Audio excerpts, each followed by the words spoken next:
सत्य घटना, सत्य की तह तक।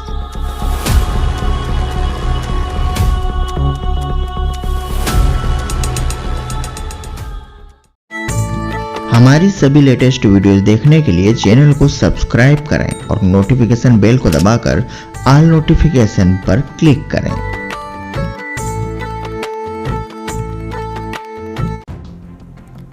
सुगम यादव, गांधीधाम, गुजरात। एक भक्त की अपने भगवान के प्रति कैसी होनी चाहिए आस्था।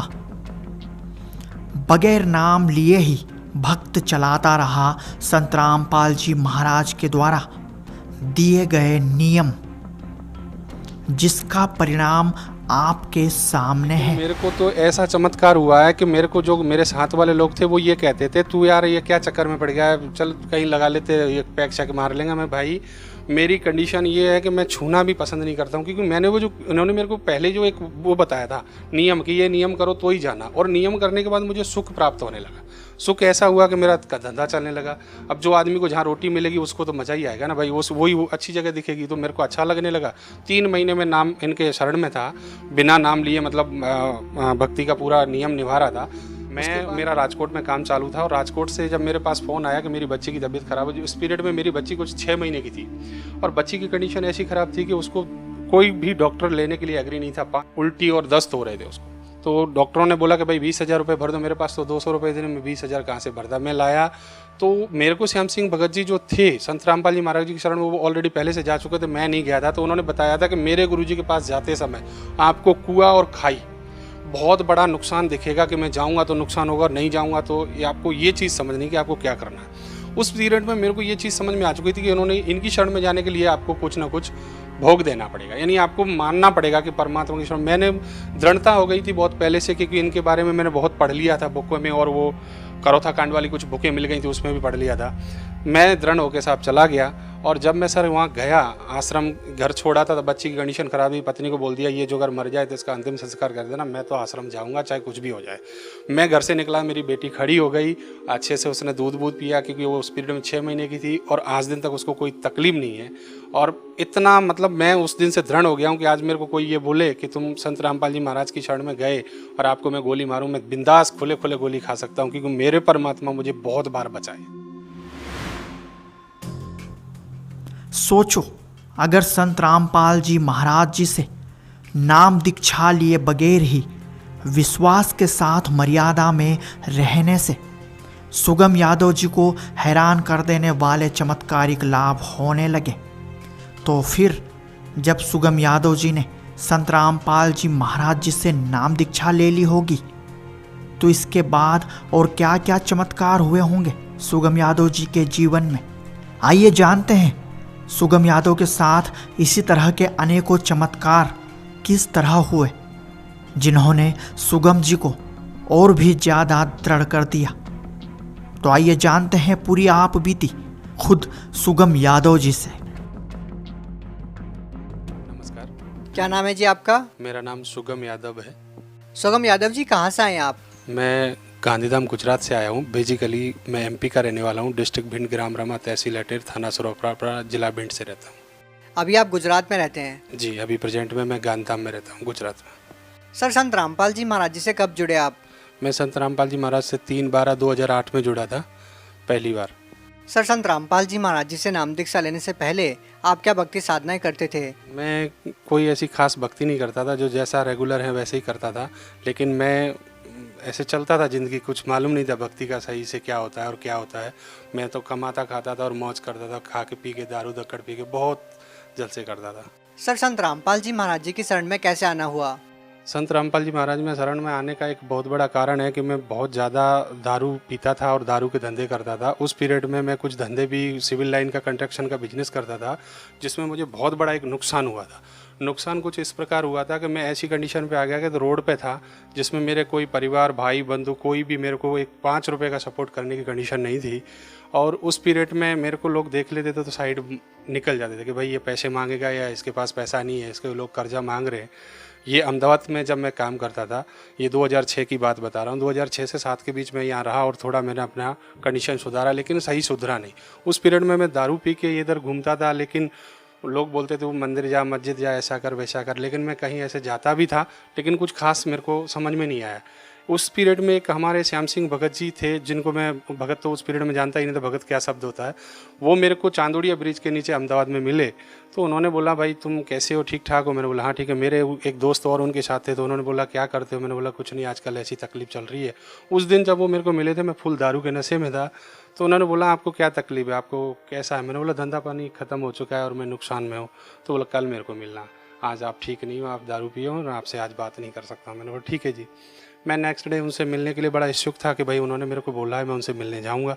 मैं उनको मिलने के लिए सुबह गया, तो उन्होंने मेरे उस पीरियड में मेरे से ज़्यादा बात ना करते हुए गहरी नज़र गीता दी और बोला कि इसको आप पढ़ना और पढ़ के आपको जो समझ में आया उसका मेरे को बताना कि आपको क्या अच्छा लगा और क्या बुरा लगा। मैं कहा ठीक है जी। मैं वो बुक लेके आया जी, मैं घर पे रख ली और उसको पढ़ना चालू किया। पढ़ते पढ़ते उस बुक में मेरे को जब सृष्टि रचना पड़ी, तो मेरे दिमाग में बहुत बड़ा टेंशन हो गया कि यार ये क्या से ऐसा संत होते हैं जो इस तरीके की वातावरण है, आप ये ब्रह्मा विष्णु महेश ये सब। मैं तो उस पीरियड में हनुमान जी की पूजा भी करता था कि मेरे को ऐसे लगता है, मुझे भूत बहुत परेशान करते थे। भूतों की पूजा के चक्कर में, भूतों के डर की वजह से मैं हनुमान जी की पूजा करता था। तो मैं जानता था हनुमान से सर्वश्रेष्ठ है, उनसे बड़ा कोई है ही नहीं। लेकिन उस पीरियड में जो चीज़ बनी वो समझ में आई, तो उन्होंने मेरे को बोला कि हम एक दीपक जलाते हैं, और उसमें गहरी नज़र गीता में दीपक भी गुरुजी के आगे रखा था, संत रामपाल जी महाराज के आगे। तो मैं वो दीपक जलाने लगा घर में। मैंने सारे अगरबत्ती मैं बहुत सारी लगाता था, वो बंद कर दी, वो दीपक जलाने लगा। मेरे धीरे धीरे जो कंडीशन थे वो बहुत अच्छे होने लगे। अच्छे जी होने लगे कि मेरी गुटखा छूट गया, दारू छूट गई। उन्होंने मेरे को पहले समझा दिया था, तो ही आप ये इस मार्ग को पकड़ना जो आप पूर्ण रूप से आपको नशा पता छोड़ना पड़ेगा। सर आपने नाम दीक्षा भी नहीं ली थी, केवल संत रामपाल जी महाराज जी की पुस्तक ही पढ़ी थी, तभी आपने नशा छोड़ दिया? बिल्कुल बिल्कुल उसी पीरियड में, क्योंकि उन्होंने मेरे को पहले ये चीज़ बताई थी, तो ही शरण में जाना जो आप नशा छोड़ सकते हो, क्योंकि उनको पता था यार। सर इतनी आसानी से कोई व्यक्ति नशा नहीं छोड़ पाता है, जबकि वो अगर वो नशा मुक्ति केंद्र में भी जाए तब भी वो नशा नहीं छोड़ पाते हैं, तो आपने कैसे नशा छोड़ दिया? लेकिन मेरे को तो ऐसा चमत्कार हुआ है कि मेरे को जो मेरे साथ वाले लोग थे वो ये कहते थे तू यार ये क्या चक्कर में पड़ गया है, चल कहीं लगा लेते, ये पैक शैक मार लेंगे। मैं भाई मेरी कंडीशन ये है कि मैं छूना भी पसंद नहीं करता हूँ, क्योंकि मैंने वो जो उन्होंने मेरे को पहले जो एक वो बताया था नियम कि ये नियम करो तो ही जाना, और नियम करने के बाद मुझे सुख प्राप्त होने लगा। सुख ऐसा हुआ कि मेरा धंधा चलने लगा। अब जो आदमी को जहाँ रोटी मिलेगी उसको तो मज़ा ही आएगा ना भाई, वही अच्छी जगह दिखेगी, तो मेरे को अच्छा लगने लगा। 3 महीने में नाम इनके शरण में था, बिना नाम लिए, मतलब भक्ति का पूरा नियम निभा रहा था। उसके बाद जब अगस्त का एंड आया, अगस्त से और थोड़ा आगे का टाइम आएगा, दिसंबर में मैं करीबन 7 तारीख के आसपास में मेरा राजकोट में काम चालू था, और राजकोट से जब मेरे पास फ़ोन आया कि मेरी बच्ची की तबीयत ख़राब है। उस पीरियड में मेरी बच्ची कुछ 6 महीने की थी, और बच्ची की कंडीशन ऐसी ख़राब थी कि उसको कोई भी डॉक्टर लेने के लिए एग्री नहीं था। 5 मिनट में उसको समझो कि उल्टी और दस्त हो रहे थे उसको। तो डॉक्टरों ने बोला कि भाई 20,000 रुपये भर दो। मेरे पास तो 200 रुपये थे, मैं 20,000 कहाँ से भरता। मैं लाया, तो मेरे को श्याम सिंह भगत जी जो थे, संत रामपाल जी महाराज जी की शरण में, वो ऑलरेडी पहले से जा चुके थे, मैं नहीं गया था। तो उन्होंने बताया था कि मेरे गुरुजी के पास जाते समय आपको कुआं और खाई बहुत बड़ा नुकसान दिखेगा, कि मैं जाऊंगा तो नुकसान होगा, नहीं जाऊंगा तो आपको ये चीज़ समझनी कि आपको क्या करना है। उस पीरियड में मेरे को ये चीज़ समझ में आ चुकी थी कि उन्होंने इनकी शरण में जाने के लिए आपको कुछ ना कुछ भोग देना पड़ेगा, यानी आपको मानना पड़ेगा कि परमात्मा की शरण। मैंने दृढ़ता हो गई थी बहुत पहले से, क्योंकि इनके बारे में मैंने बहुत पढ़ लिया था बुकों में, और वो करोथा कांड वाली कुछ बुकें मिल गई थी, उसमें भी पढ़ लिया था। मैं दृढ़ होकर साहब चला गया, और जब मैं सर वहाँ गया, आश्रम घर छोड़ा था, तो बच्ची की कंडीशन खराब हुई। पत्नी को बोल दिया ये जो अगर मर जाए तो इसका अंतिम संस्कार कर देना, मैं तो आश्रम जाऊँगा चाहे कुछ भी हो जाए। मैं घर से निकला, मेरी बेटी खड़ी हो गई, अच्छे से उसने दूध पिया, क्योंकि वो उस पीरियड में 6 महीने की थी, और आज दिन तक उसको कोई तकलीफ नहीं है। और इतना मतलब मैं उस दिन से दृढ़ हो गया हूँ कि आज मेरे को कोई ये बोले कि तुम संत रामपाल जी महाराज की शरण में गए और आपको मैं गोली मारूं, मैं बिंदास खुले खुले गोली खा सकता हूँ, क्योंकि मेरे परमात्मा मुझे बहुत बार बचाए। सर आपको संत रामपाल जी महाराज जी से नाम दीक्षा लेने के बाद क्या लाभ मिले? नाम दीक्षा लेने के बाद जो फर्स्ट वाला मैं आपको बताऊं, तो मेरी पत्नी 2011 में जब मैं यहाँ से शिफ्ट हो गया था कच्छ में, और मैं गांधीधाम गुजरात में अभी प्रेजेंट में रह रहा हूँ, वहाँ मेरी पत्नी का देहांत हो गया था 2011 में 17 तारीख के आसपास, 17 नवंबर की बात है। क्या आपकी पत्नी ने नाम दीक्षा ले रखी थी? नहीं, मेरी पत्नी उस पीरियड में नाम दीक्षा नहीं ले रखी थी और ये बोलती थी कि तुम किस संत के चक्कर में पड़ गए हो, तुमने सब कुछ छोड़ दिया है, किसी की तेरहवीं नहीं जाते हो, किसी के कोई भी विवाह शादी ढोंग ड्रामा सब कुछ छोड़ दिया, क्योंकि मैं संत जैसा जीवन जीने लगा था। और उसको ये चीज़ उसको पड़ोसी प्रॉब्लम दे रहे कि तेरा पति है ना थोड़े दिन बाद संत हो जाएगा, कोई बोलता कुछ हो जाएगा, तो वो टेंशन में थी। तो उसका उस दिन ध्यान तो हो गया, डॉक्टर ने उसके ऊपर चादर डाल दी। तो मेरे को कुछ चीज़ें ऐसी थी जो पहले से पता चलता कि मेरे साथ ऐसा होने वाला है, मेरे को आज भी पता चलता है। जब ये चीज़ हुई तो मैं बड़ा आश्चर्य से बैठा था। मैंने बोला परमात्मा आपने तो ये बोला था बेटा मेरी शरण में आने के बाद कोई दर्द नहीं होगा, कोई पीड़ा नहीं होगी, फिर ऐसा क्यों हो रहा? 11:30 से 12 मिनट हो चुके थे, मैं घड़ी की तरफ देख रहा था और मेरे को ऐसा पूर्ण विश्वास था कि मेरे संत रामपाल जी महाराज हैं जो परमात्मा हैं, जिन्होंने मेरे जैसे कुत्ते को सुधार दिया है, तो भगवान कुछ भी कर सकता है। परमात्मा ने 14.5 मिनट के ऊपर कुछ सुई गई थी मैं, और बड़ी ये देख रहा था कि इसको परमात्मा क्या करेंगे। उस पीरियड में इसकी चद्दर हिली, पेट की तरफ थोड़ी श्वास आई और डॉक्टर कागज़ बनाने की तैयारी कर रहा था। मेरे से बोला था कि आप ये कागज़ आ जाओ नीचे, कुछ साइन करना है। मेरे साथ एक मेरे दोस्त थे जो राम कुमार पंडित जी करके थे, वो बैठे थे। तो वो उनको पता लगा क्या हुआ शुभम? मैंने बोला यार कुछ नहीं हुआ है। बोला बताओ तुम रो क्यों रहे? मैंने बोला ये ख़त्म हो गई। बोला क्या बात करते हो? तब हम इतनी देर के बाद 14.5 मिनट हो चुके थे, नज़र मारी तो उनका पेट हिलने लगा। बोला तुम तो झूठ बोल रहे हो। उन्होंने बोला तो अभी, और जैसे ही दोबारा श्वास आई और भगतमती बहुत तेज़ी से, उस पीरियड में तो भगतमती नहीं थी, वो इतनी तेज़ी से एकदम रोने लगी। वाइफ है मेरी, जब इतनी ज़ोर से रोने लगी कि ये बताओ कि हम तो आपके गुरुजी को गलत मानते थे, आपके गुरुजी ने मुझे वापस बोला मेरे बेटी तेरे अभी टाइम पीरियड तो पूरा हो चुका है, मेरी तरफ से तेरे को टाइम देता हूँ और भक्ति करना, अपना घर परिवार बसा के चलना। मैं उस दिन उसको ये सब होने के बाद मैं बहुत खुश था कि परमात्मा ने मेरी बहुत बड़ी लाज रख ली।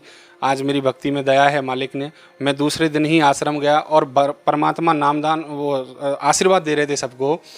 गुरुजी संत रामपाल जी महाराज मेरे आशीर्वाद दे रहे थे। तो उस पीरियड में हम लोग 15 जन के आगे हमारे गुरुजी चले गए थे संत रामपाल जी महाराज, और वो मैं रो रहा था, मेरे मुंह से आवाज़ नहीं निकल रही, क्योंकि मैं संत रामपाल जी महाराज के सामने जब भी जाता तो नतमस्तक होकर मैं तो रोता ही रहता था, मेरी आवाज़ नहीं निकलती थी। तो वो 10-12 भगत के वापस फिर रिटर्न आए, नाम मेरे ऊपर फिर से हाथ रखा, बोलो भगत रोना मत, अब तेरी भगतमती को कुछ नहीं होगा और कुछ भी नहीं बिगड़ेगा, बस भक्ति में ध्यान रखना। मेरे को ऐसे बोले संत रामपाल जी महाराज। सर फिर मैं तो बहुत बड़ा, मतलब आवाज़ तो नहीं निकल रही थी, इतना रोया था उस दिन से कि मेरे को ये चीज़ समझ में आ गई कि मेरे गुरुजी ने बहुत कुछ मेरे साथ अच्छा किया, बहुत अच्छा किया। और क्या लाभ मिले सर?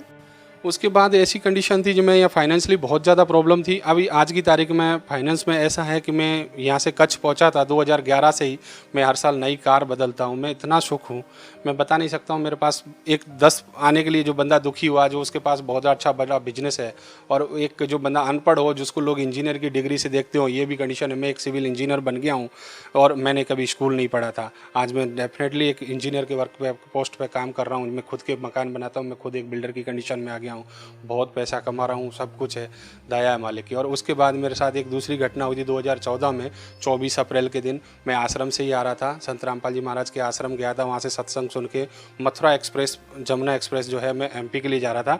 मेरे पास स्कॉर्पियो थी, मेरी स्कॉर्पियो के पीछे का टायर फूट गया था और वो पलट गई थी। उसमें हम 9 जन थे, पूरी गाड़ी तहस नहस हो गई थी। हम 9 के 9 सत्संग चल रहा था गुरुजी का, क्योंकि मैं कोई भी भक्तिभाव दूसरे चीज़ सुनता नहीं हूँ, परमात्मा संत रामपाल जी के प्रवचनों के अलावा कुछ और चीज़ नहीं सुनता हूँ, मुझे कोई रुचि नहीं है। तो वही चल रहा था, पूरी गाड़ी तहस नहस हो गई थी और गाड़ी का इंजन कहीं अलग था। हम सारे के सारे 9 के 9 में किसी को एक रत्ती जो बोले ना, एक दाने भर किसी को चोट नहीं आई थी। सब बड़े एकदम खुश थे। लोग गाड़ी देख के लोग बोलते सब मर गए क्या। और बाजू में एक और एक्सीडेंट हुआ पड़ा था, आगरा की तरफ से गाड़ी आ रही थी, उसका एक डेड बॉडी पड़े थे, तो बोलते थे दोनों गाड़ी टकरा गई क्या।